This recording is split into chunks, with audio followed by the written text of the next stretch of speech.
se moque de nous. Le monde se pose la question et se demande, est-ce qu'il y a un peuple? Qu'est-ce qui se passe dans ce pays-là? C'est tout simplement incroyable, c'est tout simplement inacceptable. Au moment où je vous parle, ce petit voyou de Félix se trouve en Serbie. Comptabilisons les voyages. Là, il est en Serbie. Il n'est pas parti seul en Serbie. Il est parti avec la TikTokeuse de sa femme, Elumutes Iñaki Rwangeleka.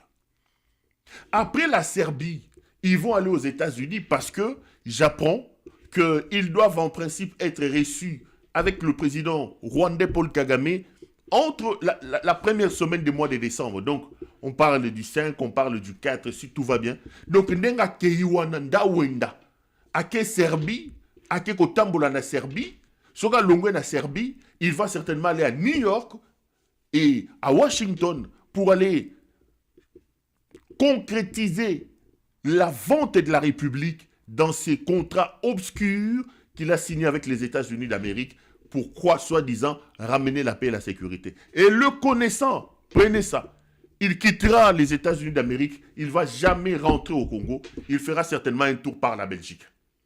Parce qu'en réalité, il est plus à l'aise à l'extérieur du pays qu'au pays. Donc vous avez un président de la République qui vient en visite dans son pays, mais qui est plus à l'aise à l'extérieur. Donc le Congo est devenu un endroit d'escale pour le président de la République. Donc c'est un homme qui est en escale dans son propre pays, qui voyage comme un Magellan, comme un pigeon, des multiples voyages qui ne nous apportent absolument rien. Donc ndenge tozoloba, mutu aliboma wana azali na Belgrade, azali na Serbie. Ake Serbie? Na ye na mwasi na ye. Donc bakolongwa na Serbie, bakei Washington, balongwe Washington, baye kotambo na Belgique. Les amis, soyons honnêtes avec nous-mêmes. Regardons-nous en face. Est-ce qu'on peut faire le bilan, le budget, le bilan de tous les voyages que M. Tshisekedi a fait en 2 mandats? Il en a fait près de 1000 à l'extérieur. Cet homme est un touriste. Il a voulu assouvir sa soif pour le tourisme, pour les visites inutiles. Mais le comble est que une seule visite d'un président de la République coûte à la République près de 2 millions de dollars. 2 millions de dollars, aujourd'hui dans la situation de Bandalungwa, dans la situation de Kitambo, ça peut ne fût-ce qu'aider à drainer les caniveaux, à construire les drains pour évacuer les eaux de pluie et empêcher que Kinshasa soit tout le temps inondé comme il est inondé aujourd'hui. Mais le président de la République, ce n'est pas son affaire. Il a pris un dormeur, un type qui dort même là où il ne faut pas dormir, Daniel Bumba, Bob l'éponge, qui nous promettait à cette époque-là qu'il va changer Kinshasa. Boyo Kaye, à l'époque, comment il parlait? La RDC n'est pas un État stable, il n'est pas fréquentable. La solution c'est pour l'embouteillage. Tout ça, la solution pour l'embouteillage. Tout ça, la solution même pour la salubrité en beaucoup. Quand c'est salubrité en beaucoup, tu peux résoudre même 3 problèmes. Les lots, rien qu'avec le déchet, on peut produire suffisamment d'électricité. Kinshasa produit journalièrement 9000 tonnes de déchets. Et c'est suffisant pour nous produire plusieurs mégas et alimenter problème à délestage, problème à courant. Et ce qui est ça même par nationalité, de manière traditionnelle, même après parce que le secteur et l'électricité est libéralisé. Aujourd'hui, sachant qu'il y a des coins de Kinshasa au Maïzate. Le secteur est libéralisé, la ville peut encadrer l'investissement vers les endroits périurbains pour permettre à ceux qui sont desservis de l'eau. Banzela, n'en parlons même pas. Kinshasa, je pense que Général Rambo est belé. Na fonner, parce que tu as carburant, tu as huile en beaucoup. Comment Togo Banzela vous a bien entretenu alors qu'un fonds spécial, un fonds existe pour ça. Donc je pense que réponse est ça et la gestion. Vous voyez, pour mes amis, les a soit Nko, soit Koye Barossa la tête. Et nous pensons être en mesure, il y a qu'on relever des défis à Tapona Kinshasa, et Ngenga Kinshasa est porté, Rob Nango Yamala, Mundeng Zaka, autrefois qui tourne bas à desservi de l'eau. Banzela, n'en parlons même pas. Kinshasa, je pense que Général Rambo est belé. Na fonner, parce que tu as carburant, tu as huile en beaucoup. Comment Togo Banzela vous a bien entretenu alors qu'un fonds spécial, un fonds existe pour ça. Donc je pense que réponse est ça et la gestion. Vous voyez, pour mes amis, les a soit Nko, soit Koye Barossa la tête. Et nous pensons être en mesure, il y a qu'on relever des défis à Tapona Kinshasa, et Ngenga Kinshasa est porté, Rob Nango Yamala, Mundeng Zaka, autrefois qui label. Ça, c'est Daniel Bumba qui parlait avant de devenir gouverneur de la ville de Kinshasa. Il nous a dit que Kinshasa produit 9 tonnes de déchets par jour Et qu'avec ces 9 tonnes-là, on peut produire de l'électricité. Mais qu'est-ce que je retiens de tout ce qu'il dit? Je retiens que Bumba dit de deux choses l'une, ou deux choses en particulier. Il dit, ce qui Kinshasa est en condition, est en angolelo. Kinshasa n'a pas d'eau, Kinshasa n'a pas d'électricité, soit ils en co, soit ils en koyeba. Mais en réalité, c'est un problème de gouvernance. Ce n'est pas moi qui le dis, c'est Bumba. À cette époque ici, monsieur est candidat gouverneur. Il explique que Kinshasa ne peut pas manquer des routes parce que Kinshasa reçoit des rétrocessions, il y a Foner. Il nous explique que Kinshasa ne peut pas manquer de l'eau parce que l'eau est un secteur aujourd'hui libéralisé et qu'on peut signer des contrats avec des sociétés pour avoir de l'eau dans des quartiers périurbains de la ville de Kinshasa. Il nous dit que pour lui, c'est incompréhensible que Kinshasa puisse manquer d'électricité. Parce que Kinshasa produit 9 tonnes de déchets par jour et qu'avec ces 9 tonnes-là, lui, Bumba, s'il devient gouverneur, il peut aider la ville d'une certaine manière à avoir de l'électricité à partir des déchets que la ville produit. Aujourd'hui, il est gouverneur. 2 ans, 3 ans, Yango. Est-ce que Bumba peut-il me regarder dans les yeux? Que nous regardions ensemble avec lui cette interview, ces déclarations, et qu'il me dise, maintient-il ses propos, oui ou non? Et c'est toujours un problème de gouvernance.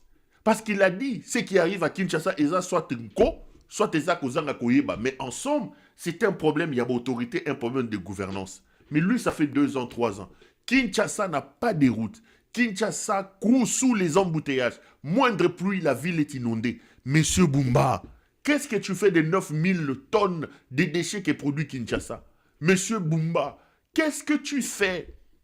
Qu'est-ce que tu fais de l'argent que le Foner te donne? Parce qu'aujourd'hui, la ville suffoque sous les embouteillages. On ne circule plus à Kinshasa. Monsieur Bumba, qu'est-ce que tu fais de l'eau dans des quartiers périurbains? Parce que tu nous avais dit qu'il y aura des contrats avec des sociétés étrangères. En réalité, c'est tout simplement l'incarnation de la mauvaise gouvernance. L'incarnation de la folie. Des petits malades et des petits fous sont à la tête de votre pays. Ceux qui pensent que nous faisons une sorte de fixicisme, que nous sommes des fatiphobes, je vous appelle à regarder leurs anciennes interviews. Ça c'est Daniel Bumba qui parle. C'est Bumba qui parle. Ce n'est pas moi qui parle. Il dit, soit tes anko, soit tes akozanga koyeba. Mais en réalité, c'est un problème de gouvernance. Oui, c'est un problème de gouvernance. Problème na bango ezaki bazami yibi. Kobandana chef na bango, chef à cartel na bango, El Mutingeleka. C'est une bande ya miyibi. Bayaki po na moyibi, je vous l'ai dit, ce n'est pas la première fois que je dis ça. Bato yo eloko bayebi eza moyibi. Bayaki po na moyibi. Bazami yibi. Gouvernance na bango ya moyibi. Yaki voyou, yaki bandi. Bayaki po na moyibi. Alors, la balle est dans notre camp. Sommes-nous là appelés à rester résignés, à subir, ou nous pouvons nous dire qu'il nous faut un sursaut d'orgueil, comme peuple, comme citoyen, pour que nous sauvions non seulement notre pays, mais que nous nous sauvions nous-mêmes. Il est temps que nous puissions nous lever, il est temps que nous puissions arrêter ces problèmes. Je vais dire 2-3 choses. D'abord, la première, je vous ai parlé de l'amiral Liwanga qui a été arrêté. Liwanga a été arrêté. Il était sous résidence surveillée. Je suis venu alerter ici. Et hier, j'ai reçu une nouvelle. On me dit qu'Ngeleka a dit que il ne savait pas que Liwanga était arrêté. Il aurait suivi ça. Non, c'est pas possible. Il aurait suivi dans mon émission, parce qu'il y a des gens qui m'ont appelé pour me dire merci. Le président de la République dit qu'il ne savait pas que le général était arrêté. Merci du travail que tu fais. Il a suivi dans ton émission. Le général a été libéré et au moment où on parle, le général est à Lubumbashi. J'ai tenté avec mes caméras de braquer vers Lubumbashi. On me dit, et je vous annonce, que tout en étant à Lubumbashi, ils ne sont toujours pas en sécurité, l'amiral Liwanga. Donc, le travail que nous faisons ici, Ngeleka dit avoir suivi ça chez moi, et il n'était... Mais c'est quel président de la République C'est quel le président de la République, lui qui ne connaît absolument rien? Le président de la République est l'homme supposé être le mieux informé de nous tous. Parce qu'il a des services que nous n'avons pas. Mais, Bakangi général Iliwanga, Aoutaki Bruxelles, je vous avais dit, Aoutaki mariage, Bango Balobi que, na Bruxelles, Liwanga serait rentré en contact avec Kabila. Liwanga est en train de travailler pour que Bako Issa Kinshasa. Tata Yabatoaza, presque na 80 ans, fatigué, malade, ba memi na demia pe ba torturé na ba interrogatoire moko ya lokuta ba yene na ndako ne ya GB ba tchaye sous surveillance ndako résidence surveillée ba kangaye. Nous sommes venus dénoncer ici et hier j'ai appris qu'il aurait été libéré et qu'à l'heure où je fais cette émission il serait soit à Lubumbashi ou à Kisangani, je sais pas, mais à l'intérieur du pays. Je rappelle ici à Félix Tshisekedi ena mwasi na ye botika makambo yo. Botika biloko yo, bobomi mingi, botika makambo yo, bobomi batu mingi, bokangi batu mingi. Donc, le général Iliwanga aurait été libéré et nous sommes satisfaits. Nous allons continuer à suivre parce que tout en étant à l'intérieur du pays, lui-même, Liwanga dit à ses proches qu'il il ne se sent toujours pas en sécurité parce qu'il n'a fait aucun acte subversif où il s'allie que na âge naye, ba kangaye, ba maltraité, ndenge ba maltraité wana. Deuxième information, ce que je reviendrai lors de ma prochaine émission sur cet autre voyou ici, c'est Sama Lukonde. Un grand frappeur. Sama Lukonde, quand vous le regardez, vous avez l'impression que vous êtes en face d'un saint à qui vous pouvez donner le bon Dieu sans confession. Et pourtant, c'est un bandit qui travaille dans un régime de bandits. C'est monsieur ici. Sama Aouti Yiba Mbongo, il y a ancien sénateur. Vous savez qu'il y a des sénateurs, il y a Bandundu, une partie à Bandundu, Naba sénateur, il y a une partie à Équateur. Bango, les élections n'avaient pas eu lieu chez eux. Donc les anciens sénateurs devraient encore recevoir des émoluments en attendant que le nouveau sénateur Bakota. Mais Sama, les émoluments de ces sénateurs-là sortaient, ce type a tout volé, que vous voyez. Un grand voleur. Ayibi Mbongo na primature assez dessus. Donc, les anciens sénateurs, les sénateurs honoraires d'une partie de l'Équateur et d'une partie des Bandundu. J'ai vu les noms, les Sonia Kamitatou et les autres. Donc, c'est les clics là de Sonia Kamitatou, tout ça. Bah, commis, bah, saligno surtout pour que ça m'appelle ça bangombongo. Ça m'a yibi bangombongo. Ça m'a tika mo yibi. Botika mi yibi. Ça m'a été premier ministre ici. Il a frappé la République na niveau Mouya Rosaganate. Yeyo Azaseko Yiba, Mbongo Yaba, ancien sénateur, bah sénateur honoraire. Nakozonga me, Boyeba Ketatoyo, Kolanda Kosekawanate, grand Moyibi, grand frappeur. Mi Yibi Minene. Mais tout ça aussi, les amis, c'est que quand ces voyous nous disent que opposition est comme il pétait, opposition est en sens, ça me dérange parce que opposition en gros ezalipe ya malongate. Opposition ezalipe ya malongate. J'ai vu une lettre, puisque je parle de l'opposition, Nazo Lukango, j'ai vu une lettre, c'est la démission de Daniel Safou.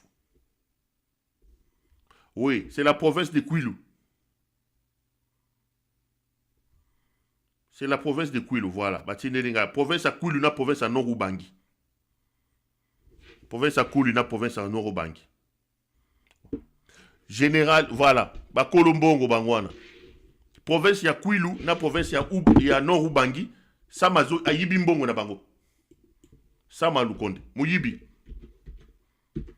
Sama Lukonde ayibi mbongo. Sama Lukonde ayibi mbongo na bango.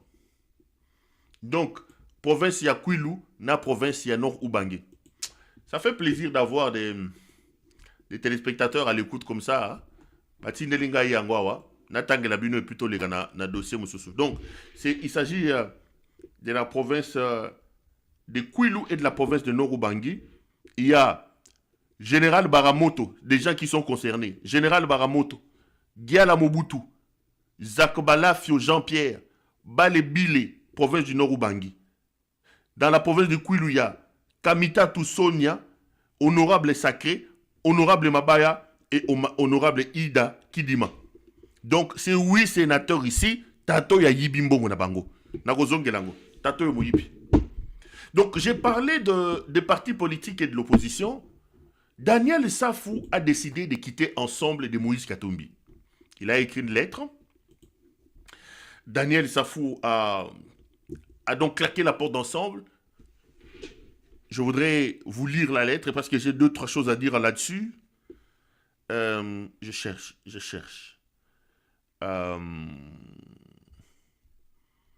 Laissez-moi chercher la lettre. Je l'avais, j'espère que...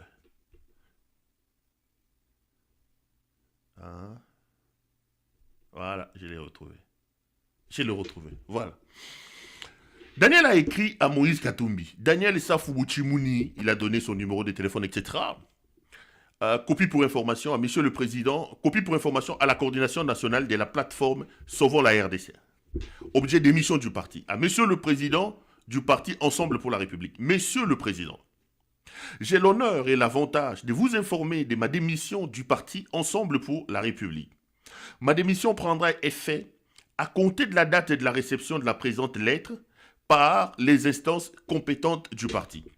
J'ai pris cette décision en raison du déphasage de la position actuelle du parti qui privilégie le particularisme politique au détriment de la priorité absolue à l'unité de l'action des forces politiques et sociales en vue d'un projet consensuel, crédible, autour d'un leadership consensuel et dynamique capable d'éradiquer toute velléité à la tyrannie qui s'installe dans notre pays. 2. De contribuer à la restauration de l'état de droit, à rétablir l'autorité de l'État, la démocratie et la réconciliation nationale en s'opposant farouchement à la détérioration de la situation sécuritaire, socio-économique et environnementale, notamment dans l'Est de la République, la faillite de l'État au plan interne et l'érosion du prestige de la nation au plan international. En effet, face au foisonnement et à la dispersion des forces politiques et citoyennes, des luttes contre la tyrannie tribale féroce qui s'enracine de plus en plus dans notre pays, la coordination et les consensus autour de l'idéal du salut national tel que porté par la plateforme Sauvons la RDC qui incarne une volonté réelle et opérationnelle des résistances nationales sous un leadership consensuel, énergique, des dimensions nationales, des statuts d'hommes d'État et des statures universelles, expression consciente de l'engagement individuel et collectif face à l'effondrement des repères républicains, à la négociation de l'état des droits et à la dissolution progressive de la souveraineté, un responsable unique sur le plan opérationnel en présence d'une multitude d'acteurs politiques et citoyens n'est pas qu'une faculté, elle est une nécessité impérieuse. En outre, les objectifs de la plateforme Sauvons la RDC, tels que consignés dans son acte fondateur, justifient ma démission du parti Ensemble pour la République, pour mon adhésion sans réserve et celui du mouvement de défense des légitimités et de la souveraineté populaire, flamme à la plateforme Sauvons la RDC. Qu'il me soit permis ici de lancer un vibrant appel à toutes et à tous pour une adhésion consciente et massive à la plateforme du salut national Sauvons la RDC, qui représente actuellement la seule alternative crédible à même non seulement de faire face, mais surtout de terrasser et de neutraliser cette dérive autocratique. Tout en vous remerciant pour la confiance que vous avez accordée et pour les opportunités qui m'ont été données de servir loyalement le parti dont je garderai un bon souvenir, je vous prie, Monsieur le Président, d'agréer l'expression de mes salutations respectueuses. Daniel Safou Bouchimouni. Donc, Monsieur Daniel Safou a donc démissionné du parti Ensemble pour la République de Moïse Katumbi et dans la foulée, il a donc dans la même lettre annoncé son adhésion à la plateforme Sauvons la RDC dirigée par Joseph Kabila. J'ai posé la question à un cadre d'ensemble pour la République dans une émission que j'ai tournée, qui est d'ailleurs disponible chez nous, avec M. Mike Moukeba. Et l'émission est sur CPL, vous pouvez aller regarder. Voici ce qu'il a, sa réponse. Je vous propose d'écouter sa réponse et puis je vous dirai des vérités après. Tolanda Mike Moukeba. Ça vient de tomber pendant qu'on fait l'émission, ça fout démission du parti. Votre réaction à chaud? Vous m'apprenez que Daniel Safou a démissionné? Il y a une lettre, oui. C'est un cadre de votre propre parti qui vient de m'envoyer la lettre de démission de Daniel Safou qui vient de quitter, qui vient de claquer la porte d'Ensemble pour la République. Bon, alors, moi, je n'en sais rien parce que quand j'étais déjà en prison, j'ai lu certains journalistes renommés quand même à Kinshasa, comme Louis France, qui avait déjà écrit à l'époque que Safou avait quitté Ensemble pour la République et Safou n'avait jamais démenti. C'est quoi ces démissions encore aujourd'hui? Mais je vous ai déjà livré ma réaction tout à l'heure, non? Je vous ai dit que pendant que j'étais encore en prison, les mêmes avaient été cités par des journalistes comme quoi qu'il avait démissionné et il n'avait jamais démenti. Mais qu'est-ce qu'il y a de nouveau encore? Ce qu'il y a de nouveau, maintenant, c'est que je constate une grave incongruité dans cette lettre que vous venez de lire. Un cadre d'un parti qui démissionne et la même lettre est adressée en ampliation. Oh non, oh non, non, non. Même lettre est adressée en ampliation à une autre coalition. C'est marrant. C'est une lettre d'adhésion à la plateforme Sauvons le Congo, une lettre de démission. Ben bon, lui, bon. Mike Moukeba. Quelle incongruité. Bon vent, monsieur, bon vent. Mike, on en rigole, mais est-ce que je vous connais honnête et franc quand vous dans vos prises de position?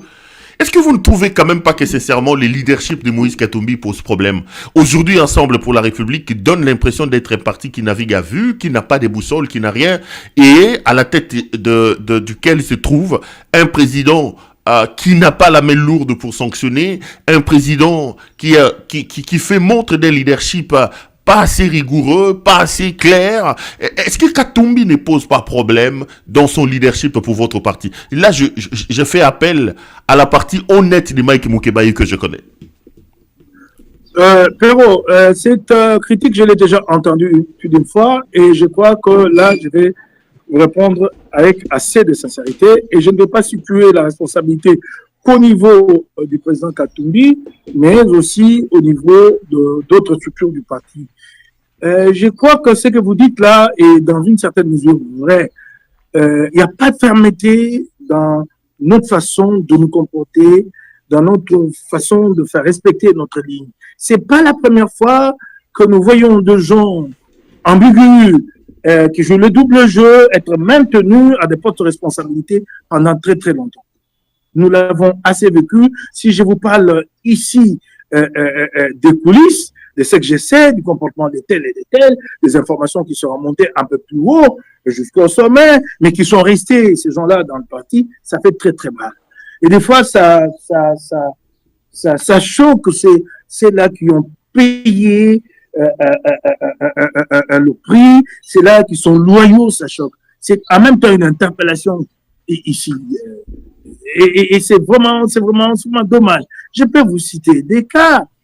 Christelle Vwanga a quitté le groupe parlementaire Ensemble pour la République depuis le début du mandat pour se présenter comme non inscrit.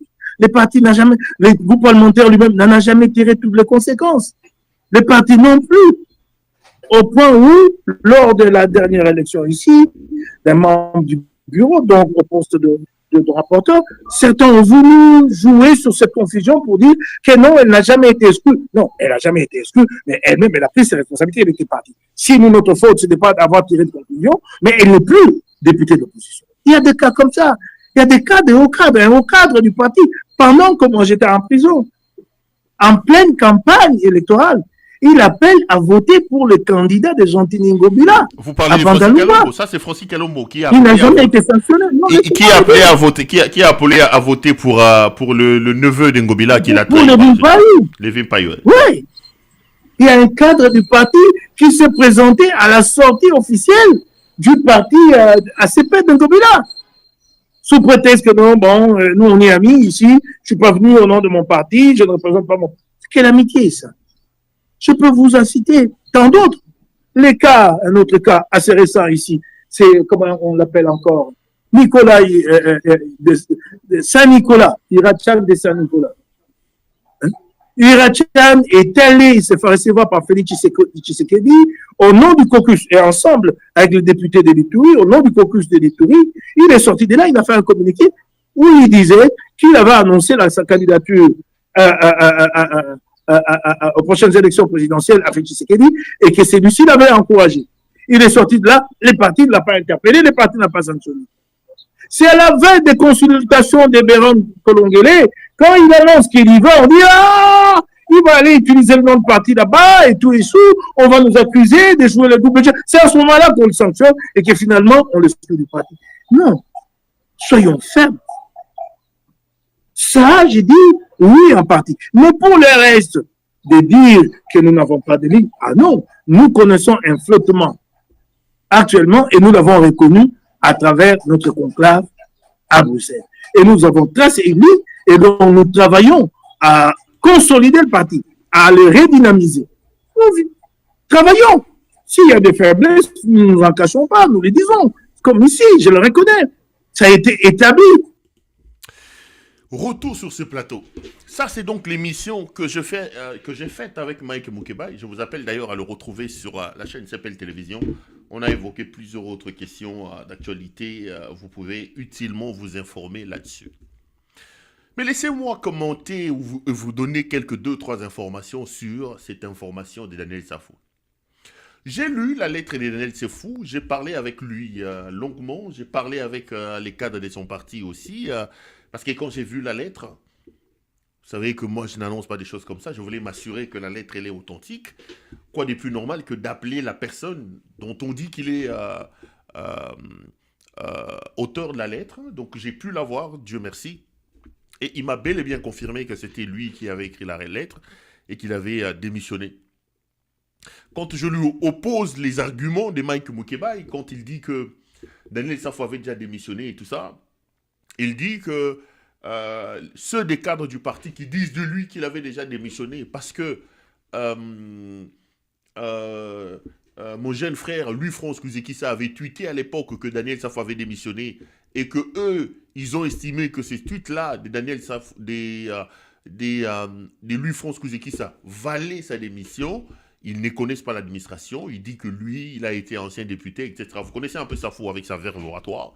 Il a dit que lui, s'il avait démissionné, étant un homme d'État, etc., il allait écrire sa lettre, et c'est vraiment maintenant qu'il écrit sa lettre. Ceux de ses camarades qui estiment que le tweet de Louis-France était égal à sa démission, lui n'avait jamais demandé à Louis-France Kouzekissa de tweeter, etc., etc. J'ai lu la lettre et je l'ai relue. Au niveau de la forme, je n'entre pas dans les détails, j'ai moi-même aussi été surpris que cette lettre de démission soit immédiatement liée à une autre lettre d'adhésion à Sauvons le Congo. Quel est le lien entre Daniel Safou qui démissionne d'Ensemble pour la République et dans la même lettre de sa démission, il fait l'apologie de Sauvons la République démocratique du Congo et il annonce même son adhésion à Sauvons le Congo. Mais bon, c'est lui qui a décidé ce qu'il va faire. Mais moi, quand même, j'ai été un peu surpris de ces mélanges du genre. À la fois, on annonce sa démission et à la fois, on fait l'apologie de Sauvons le Congo et on annonce dans la même lettre de démission que l'on adhère à Sauvons le Congo, les styles et de Daniel Safou. Mais cette lettre, les amis, est révélatrice d'une chose. Le départ de Daniel Safou de Ensemble pour la République est révélatrice d'une chose, la faiblesse du leadership de M. Moïse Katumbi Tchapoué. Ça, je ne le redirai jamais assez. Moïse Katumbi sait que je l'aime beaucoup. Moïse Katumbi sait que j'ai de bons rapports avec beaucoup de cadres de son parti. Mais lorsqu'il s'agit de la République, lorsqu'il s'agit de la mère patrie, de ces cordons qui nous lient nous tous, nous sommes en droit de nous inquiéter.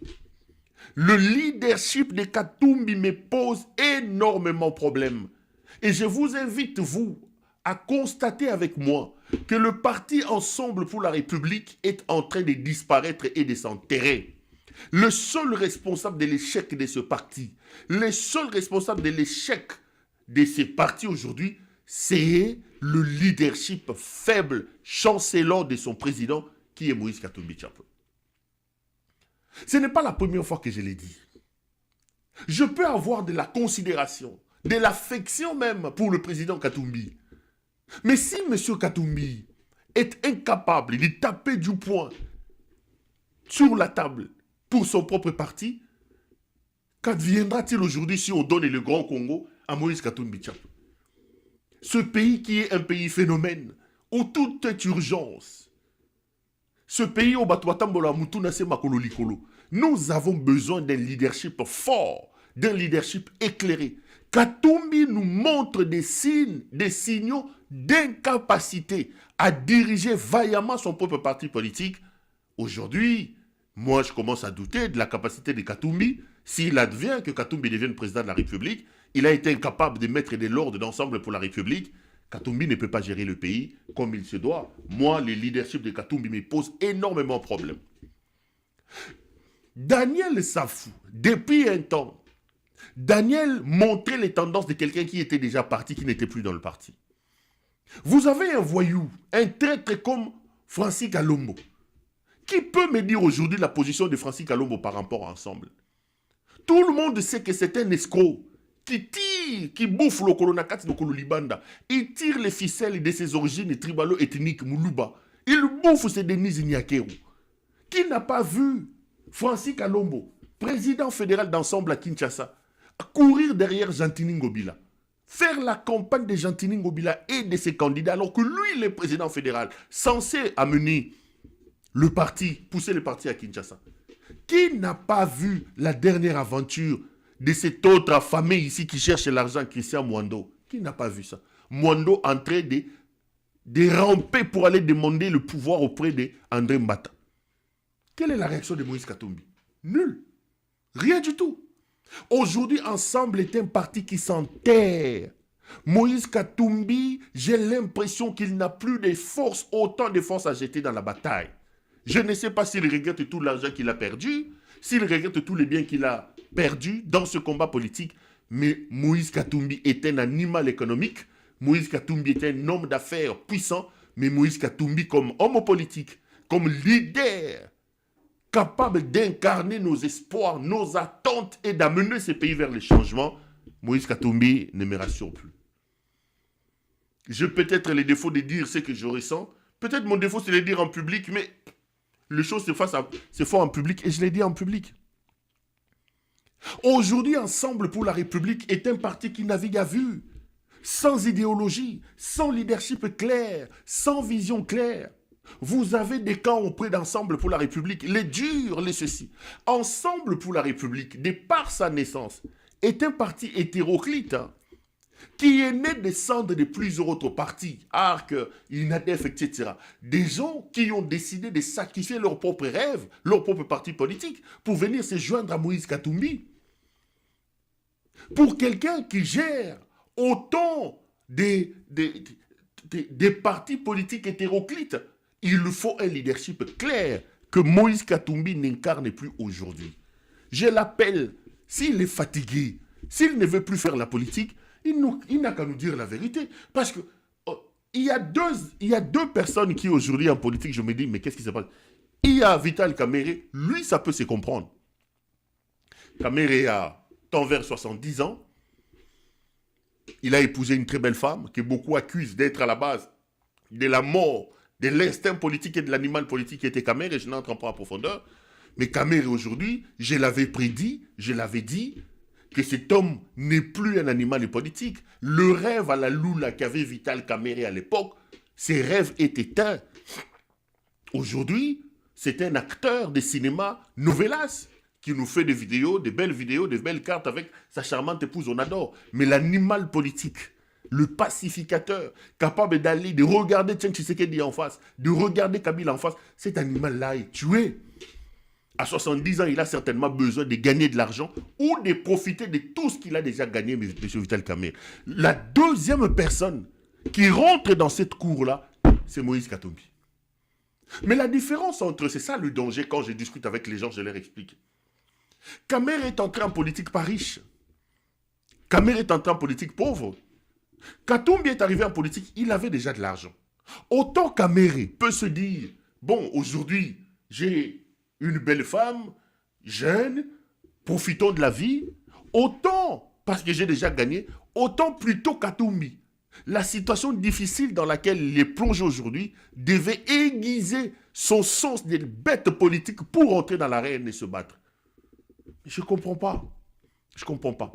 Et ici, quand je regarde des gens, un type comme Olivier Kamitatou, j'ai des larmes aux yeux. Olivier est en train de mourir politiquement. Kamitatou est en train de s'enterrer avec Katumbi. Quand je regarde cette intelligence, quand il parle, Kamitatou est en train de s'enterrer.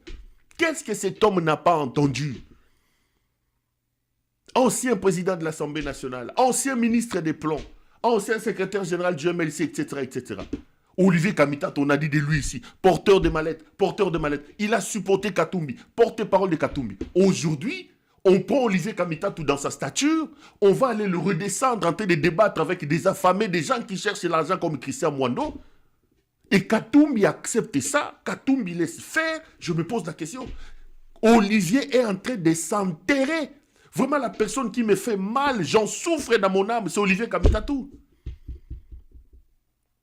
Autant on a des aventuriers, des voyous comme Tshisekedi qui n'ont aucun niveau d'études comme président de la République, autant nous avons des gens qu'on l'aime ou qu'on l'aime pas, intelligents comme Olivier, mais qui meurent avec Moïse Katumbi. Le parti n'a plus de ligne aujourd'hui. Vous avez d'un côté des chercheurs d'argent, des gens qui ont compris peut-être que l'animal politique est déjà éteint, comme Mwando, qui se disent, bon, il faut flirter avec le pouvoir, avoir un peu d'argent. Il est entré en coulisses. Il a combattu la princesse Inamise. Christian Mwando. Je vous donne des informations.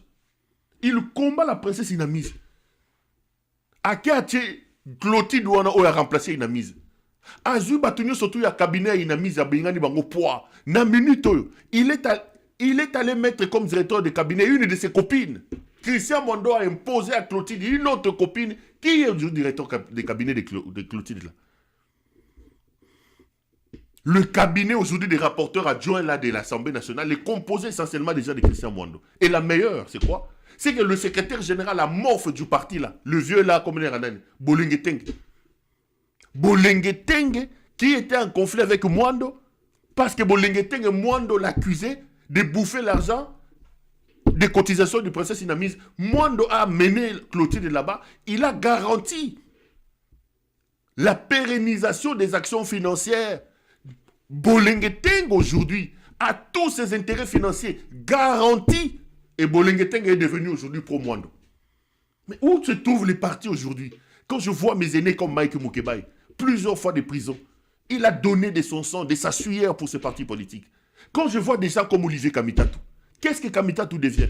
Son parti c'est fini. Olivier, moi je le voyais en train de combattre des gens comme des aventures comme Trifon Kinké Moulumba.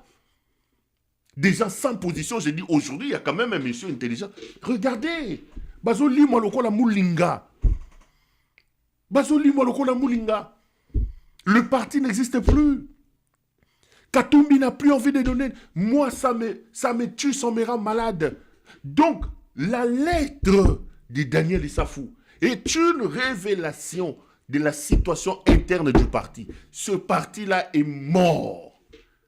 Et le responsable de ça, je suis désolé, je l'ai dit en public, c'est Moïse Katumbi. Il faut poser la question aujourd'hui ensemble pour la République. Bobo Ikoya Nairobi, Tokoyate, on ne va pas courir derrière Kabila. Bokei Kofu Kamela Mbata. Quelle est la position d'ensemble aujourd'hui?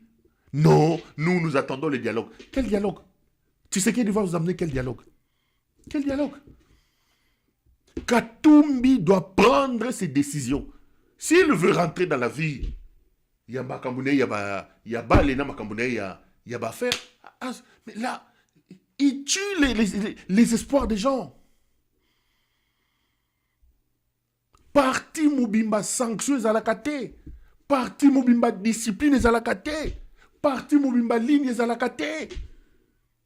Ensemble, c'est meurt aujourd'hui. Ensemble, Koufi. Ensemble, Koufi.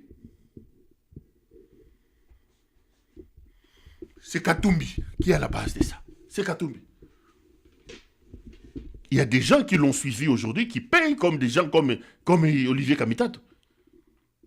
Que Daniel Essafou quitte les partis aujourd'hui, en réalité, si le parti fonctionnait correctement, les Daniel Essafou sont des gens qui devaient déjà quitter le parti depuis. Mais vous avez un président amorphe. Yangwana Tshisekedi Azolo Banabango que Baza opposition a pété. Il n'a pas tort. Il n'a pas tort. Un parti comme Ensemble de Moïse Katumbi là, ils font quelle opposition? Tshisekedi n'a pas tort. Toké n'a pas une élection en 2023 Kabila ici bango kendete okende. Baké élection Tshisekedi les a malmenés ici 7 jours, ils ont été incapables de sortir 50 personnes dans la rue, même pas un gaz lacrymogène. C'est bien triste pour le Congo, c'est vraiment bien triste pour le Congo que les esprits vaillants s'éteignent comme ça. À un moment donné, je me dis, c'est un envoûtement ou c'est quoi? Aujourd'hui, Ensemble est devenu parti des coopérants. Puisque le président est lent, puisque le président n'a pas un leadership clair, il ne fixe pas le cap, sanctions à la kate, réunions à la kate, et l'eau à la kate. C'est comme ces gens du PPRD. Baraï Sanassé Manine, avec les classiques là. Quand je viens parler ici, je dis, oh, dites apéro. Vous ne voulez pas qu'on vous dise la vérité. Mawaming. Vous ne voulez pas qu'on vous dise la vérité. Pauvre Olivier Kamitato. Sincèrement, ce soir, c'est à lui que je pense. Quand je vois les turbulences et tout ce qui se passe au sein de ces partis, je me dis, bon, Olivier a finga miawa, porteur de mallette, Il a cru, mais voilà. C'est Katokomi. Laissez-moi aborder un autre sujet de l'émission du jour. C'est les déclarations de Corneille Nangaa. Lorsqu'il parle du fédéralisme. Tolandaï. Notre terrain commun, c'est le Congo, la République démocratique du Congo, que nous appelons encore République démocratique du Congo par conformisme. Mais nous, dans notre logique, nous n'avons pas peur pour aller à Naïvacha. Nous nous sommes dit, nous nous battons au Congo et dans notre projection en tant que mouvement, c'est que la République démocratique du Congo devra devenir la République fédérale du Congo.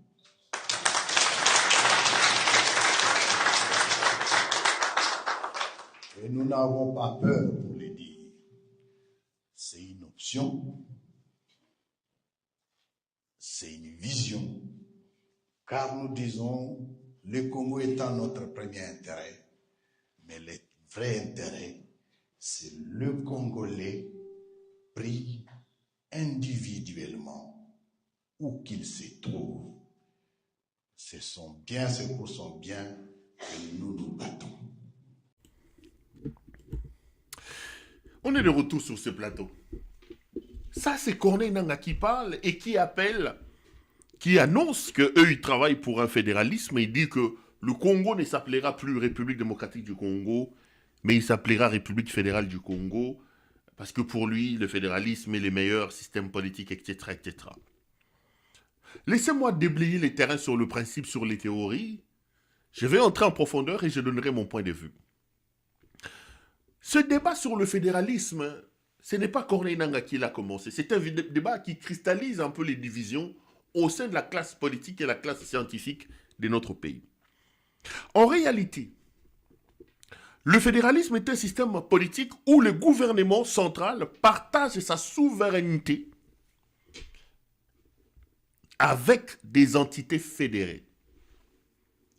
C'est-à-dire, vous mettez en place un système politique où vous avez un gouvernement central, mais qui, lui, n'a pas toute la force, ne concentre pas tous les pouvoirs, mais vous avez à côté du gouvernement central des entités fédérées qui sont qui détiennent véritablement un pouvoir et qui détiennent aussi une sorte d'autonomie.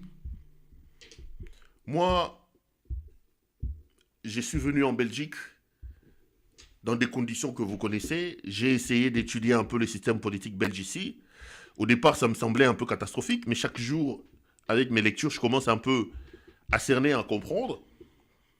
La Belgique est un pays fortement fédéré, où vous avez des entités fédérées qui sont encore fédérées à l'intérieur d'eux-mêmes.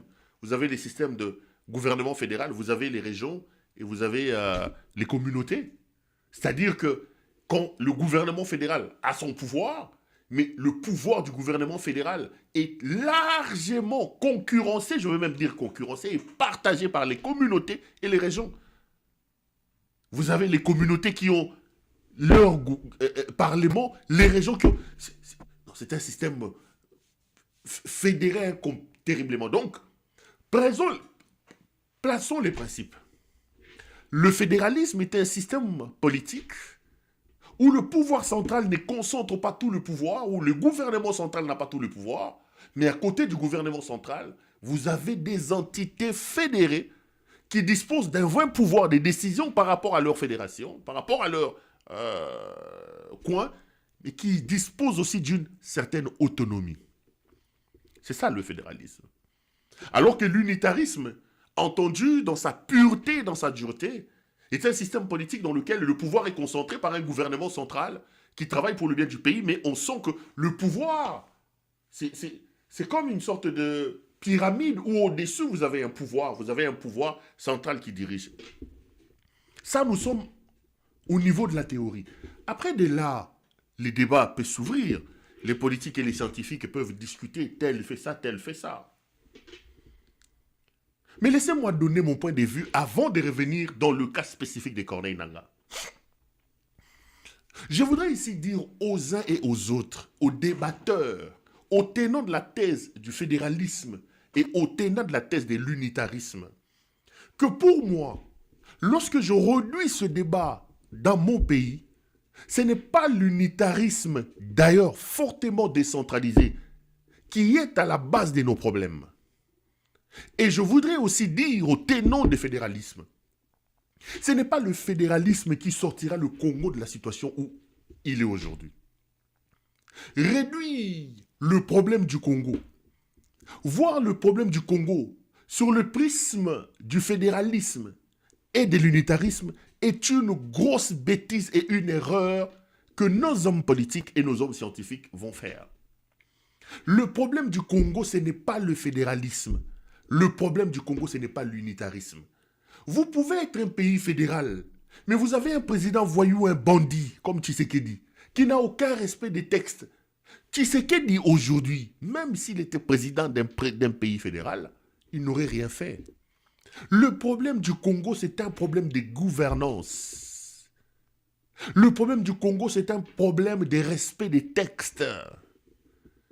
Ce n'est pas un problème en claquant du doigt en disant « Non, nous devenons un pays fédéraliste, tout va aller en non, le fédéralisme va changer le pays. » Non, le fédéralisme n'est pas une recette magique qui fera avancer le Congo. Détrompez-vous.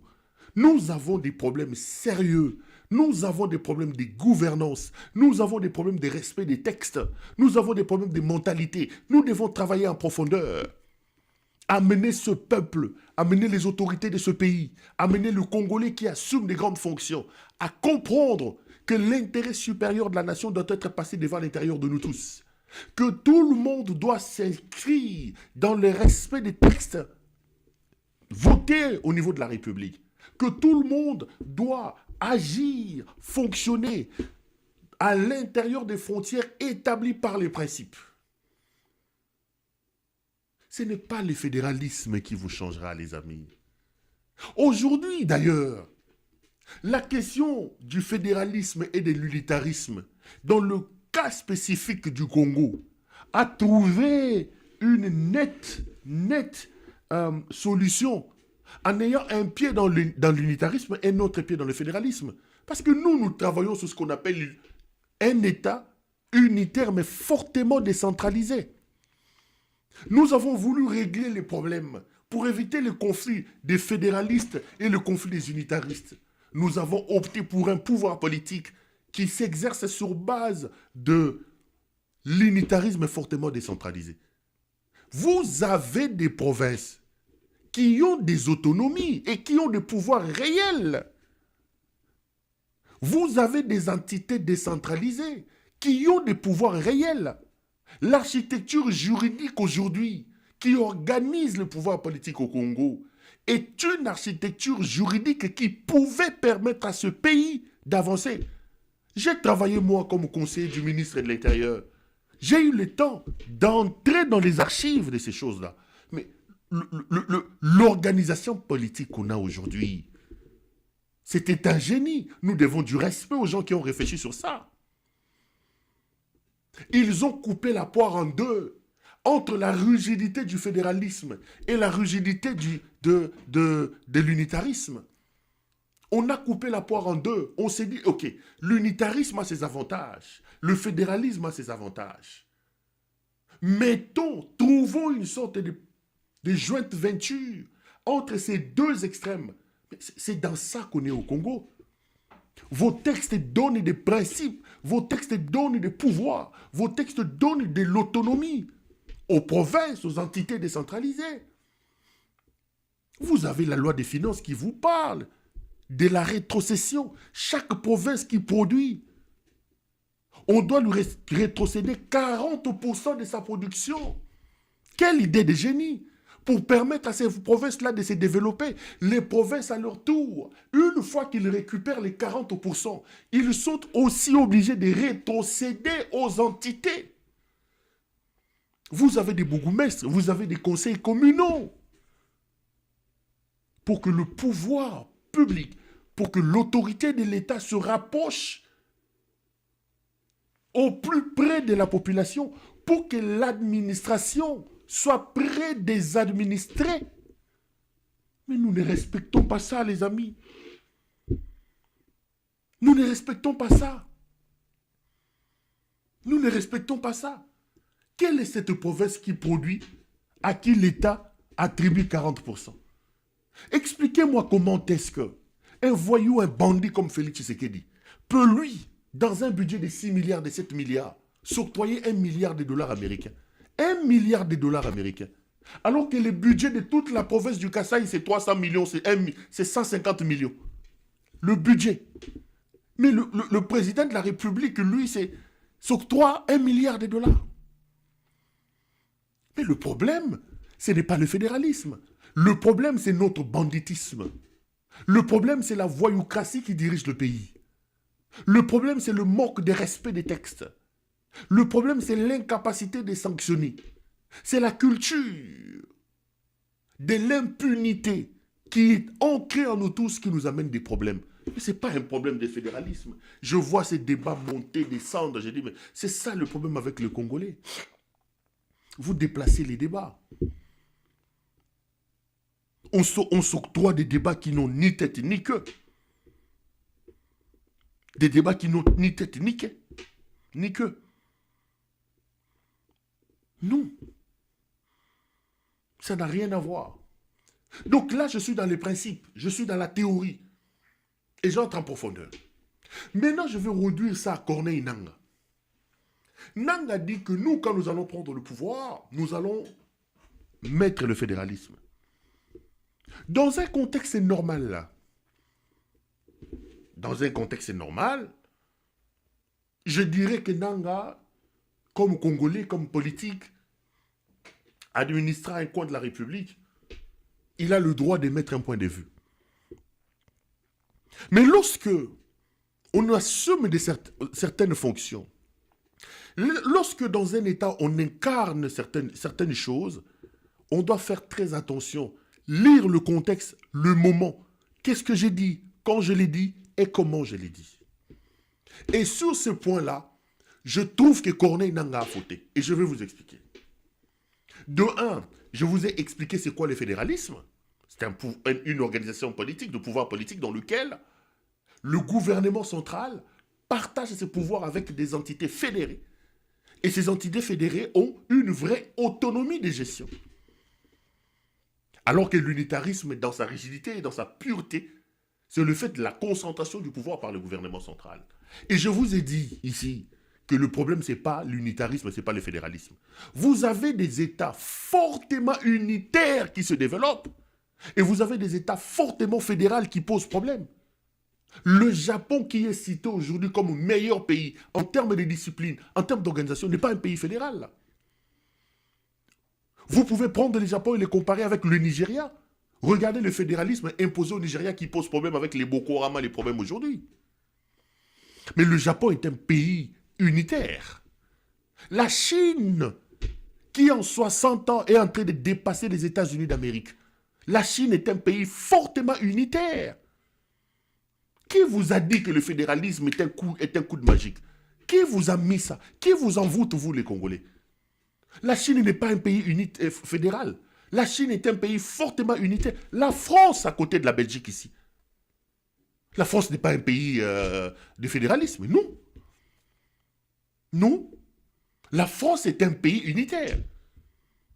Mais vous allez me dire que la France n'évolue pas. Qui a dit que... C'est-à-dire qu'à un moment donné, on amène des débats comme si Batabalali Balamouki. Hey, débat. Même la Grande-Bretagne, c'est vrai que la Grande-Bretagne a ses spécificités. Lorsque vous voyez l'organisation politique de la Grande-Bretagne, vous prenez par exemple l'Écosse, vous prenez le pays, l'Irlande, etc. On a l'impression qu'ils ont leur gouvernement, ils ont une certaine organisation. Ça, je le mettrais plutôt dans le lot, dans le panier des pays qui vivent une sorte d'unitarisme assez particulier. Mais dans le fond, la Grande-Bretagne est un pays unitaire. Parce que l'essentiel du pouvoir est consacré chez le Premier ministre et le Parlement. C'est le Parlement. Oui, c'est un ministère. Comme nous allons. Le Parlement. Même la Grande-Bretagne est un pays, c'est vrai qu'il a ses particularités, mais qui est un pays unitaire. Mais vous, chez vous, ici, vous ouvrez un faux débat. Fédéralisme, fédéralisme, fédéralisme. Et je vois les gens en train de courir derrière ces débats de fédéralisme, croyant que... ces débats de fédéralisme, croyant que ce débat de fédéralisme est un débat qui va arranger les choses. Détrompez-vous. Détrompez-vous. Arrêtez de vous distraire. Arrêtez de vous distraire. Je vous l'ai dit et je vous le répète, le problème du Congo, ce n'est pas un problème de fédéralisme, ce n'est pas un problème de l'unitarisme, non, c'est autre chose. J'étais en train de scruter maintenant Corneille Nangaa. J'en viens à Corneille Nangaa. Nangaa dit qu'il a besoin il fera un fédéralisme. Pour moi, c'est une sortie ratée. Et je vais m'expliquer. Parce que j'estime que le contexte ne permet pas à Nangaa de tenir ce genre de discours. Pour 2-3 raisons. La première, d'abord le contexte politique. Aujourd'hui, lorsque vous faites l'analyse en profondeur de l'AFC M23, il y a des points positifs, il y a des points négatifs. Ce n'est pas la première fois que je l'ai dit. Un des points négatifs de l'AFC M23, un des grands ratés de Corneille Nangaa, aura été son incapacité à faire adhérer des grosses pointures, la classe politique dans son mouvement. Je vais vous donner des exemples. Lorsque le RCD Goma est créé contre Laurent Désiré Kabila, tous les grosses légumes, les anciens Moboutistes, on va dire, moi-même ici, j'appelle au renouvellement de la classe politique. Je suis contre les classiques, je les attaque ici, mais j'analyse avec vous. Vous avez vu dans les MLC, dans les RCD, les gens comme les Tambwe Mwamba, les Lambert Mende Malanga, les Arthur Zaïd Ngoma, le professeur Diamba Odiamba, le professeur Lunda Bouloulou. C'est pas n'importe qui, c'est des gros noms quand même d'une certaine manière. Même si ce sont ces gros noms qui ne font pas les choses. Et tout ce monde-là, les Delis et Sanga, les Thomas Louaka qui vont par après faire étalage de toute leur intelligence. Tout ce monde-là a pris les risques de se déplacer et d'aller vivre à Goma. Pour donner un visage congolais à cette rébellion-là. Mais Corneille Nangaa n'a pas réussi à avoir cette adhésion-là. Aujourd'hui, moi, je connais beaucoup des hommes politiques qui sont derrière Corneille Nangaa, mais qui sont même incapables de le dire. Qui sont incapables de le dire. Il n'y a pas de grosses pointures. Donc, il n'a pas réussi à... Est-ce que c'est voulu? Non. Je pense plutôt que, peut-être stratégiquement, ils n'ont pas réussi à convaincre ces gens-là à les rejoindre. Il n'y a pas eu une concentration. Alors que, aujourd'hui, nous vivons une vraie tyrannie, une vraie dictature. Ça, moi, j'ai toujours mis ça dans le panier, dans le lot des ratés de M. Nanga. Donc, dans un contexte où M. Corneille Nanga n'a pas réussi à obtenir l'adhésion de la classe politique visible dans son parti, il doit, dans ses prises de position, faire très attention pour qu'il ne s'affiche pas dans la peau d'un diviseur. Parce que déjà, pour fédérer les gens, pour obtenir leur adhésion, il n'a pas pu. Mais en prenant des positions qui viennent diviser davantage, Corneille Nanga se perd encore les petits soutiens qu'il a. Parce que la question du fédéralisme et la question de l'unitarisme est un débat aujourd'hui qui divise la classe politique et la classe scientifique congolais. Quand soi-même, on est à la tête d'une rébellion soutenue par le Rwanda, que certains disent être responsables de nos malheurs, et que l'on vient dans ces contextes-là avec un discours de division scientifico-politique, c'est une erreur de stratégie. Pas maintenant. Pas maintenant. Déjà qu'il n'a pas réussi à avoir l'adhésion des gens, maintenant il amène encore un discours de division. Même si ce n'est que la division scientifico-politique. On n'a pas besoin de ça aujourd'hui. Lui particulièrement. Le contexte ne s'y prête pas. Même si ça peut être ça l'idée. Parce que ces débats divisent encore davantage la classe politique, divisent encore davantage la classe scientifique. Il n'a pas besoin de ça. Et moi, j'ajoute, je lui dis, Monsieur Nanga, c'est une erreur. Vous avez été président de la CENI. Ce n'est pas le fédéralisme qui vous a demandé, ou l'unitarisme qui vous a demandé de proclamer Tshisekedi alors que Tshisekedi avait échoué aux élections. Vous avez proclamé quelqu'un qui a eu moins de 20%, volant la victoire de quelqu'un qui avait eu 60%. Ce n'est pas la responsabilité de l'unitarisme. Ça, ce n'est pas la responsabilité de l'unitarisme. Ce n'est pas, si on était un pays fédéral et que vous faisiez ça, c'est des choses qui sont de nature à imploser les pays. Ce n'est pas la responsabilité. Le vol de la victoire de Martin Fayoulou n'a rien à voir avec l'unitarisme. Et vous avez pris un voyou, un bandit, vous l'avez mis à la tête du pays. Ce n'est pas la responsabilité de l'unitarisme. Pour que vous nous disiez aujourd'hui, ce pays c'est l'unitarisme. Non. Je l'ai dit et je le répète, le pays souffre d'un problème de gouvernance. Le pays souffre d'un problème de respect des textes. Et le fédéralisme n'est pas une solution magique à tous nos problèmes. Arrêtez de faire croire à notre peuple. Arrêtez de le faire croire à notre peuple. Donc, le contexte ne s'y prêtait pas. Le contexte ne s'y prêtait pas. Deuxième élément. Lui, Corneille Nanga, à la tête d'une rébellion ou d'une révolution, donnez ça les noms que vous voulez, soutenu par le Rwanda, accusé de vouloir balkaniser le pays, porter aujourd'hui un débat de division sur le fédéralisme, il est mal placé pour le faire. Il est très mal placé pour le faire. Dans un contexte où ils sont accusés, à tort ou à raison, et c'est vrai, ça c'est clair, soutenu par le Rwanda, dont on dit qu'il a des visées de balkaniser notre pays. Il a les visées de prendre notre or, notre diamant, notre ceci.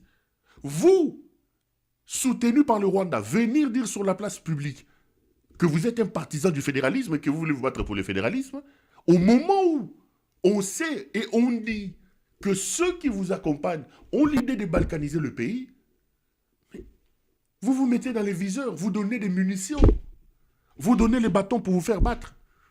Vous tracez le chemin des critiques, le chemin pour toutes les critiques contre vous. D'ailleurs, je viens de lire un tweet de mon grand frère José Makila. Ah, il n'est pas... il n'a pas été tendre. Hein? Il n'a pas été... Il comme tout le monde comme si vous avez un poto baye nanga.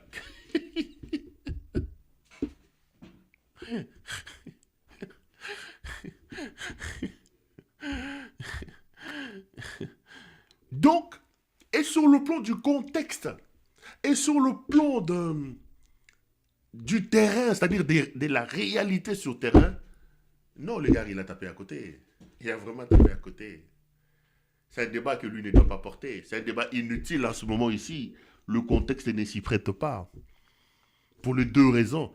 Parce qu'aujourd'hui, il creuse encore davantage la division et le manque de sa capacité à fédérer la classe politique et à obtenir leur adhésion. Et la deuxième chose, il met de l'eau dans le moulin des gens qui voient en lui une machine ou plutôt un exécutant d'un projet de balkanisation. C'est très dangereux. En clair, mes frères, c'est un faux débat. Je vous dis et je vous le répète, pour moi, c'est un faux débat. Ce débat des fédéralismes, ce débat d'unitarisme, non. Le vrai débat, c'est que nous devons travailler pour plaquer au sol ce voyou de Tshisekedi. Et nous devons nous battre